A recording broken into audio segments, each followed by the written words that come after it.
Nakatakda namang ipa-deport ng Amerika pabalik sa bansa ang retiradong pulis na si Royina Garma na naglaglag kay dating Pangulong Rodrigo Duterte. Umalis siya ng bansa pero dinampot din agad. Nasa frontline ng balitang yan, si Camille Samonte.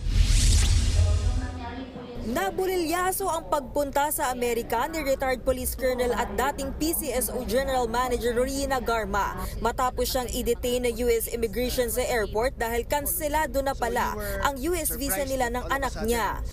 Ayon sa Department of Justice at Interior Department, wala namang kinakaharap na kaso sa bansa si Garma. Wala rin siyang hold departure order kaya malaya siyang bumiyahe. I think that it's a human rights issue that was considered by the U.S. government in canceling her visa. We asked for it. I don't know. I don't know who asked for it. Ayon kay Interior Secretary John Vic Remulla, hindi malalaman si immigration dito sa Pilipinas kung na-cancel na ang US visa o hindi.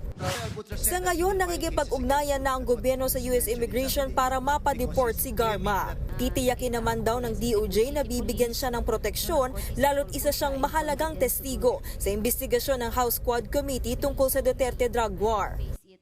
Sa ngayon, nagsasagawa na ng case build-up ang task force na binuo ng Department of Justice para imbestigahan ang umano'y extrajudicial killings sa war on drugs ni dating Pangulong Rodrigo Duterte. Kasama raw dyan sa pag-aaralan kung may mga kasong isasampa laban kay Garma o kung maituturing ba siya bilang state witness. Oras na makabalik sa bansa si Garma, dadalhin siya ulit sa kustodiya ng Kamara para matiyak na makakadalo siya sa pagdinig. Nagbabalita mula sa Frontline, Camille Samonte, News 5. Mga kapatid, Cheryl Cosim po, huwag maging huli at maging una sa lahat sa balitaan. Para sa tuloy-tuloy na talakayang sa Frontline, mag-follow at mag-subscribe sa social media pages ng News 5.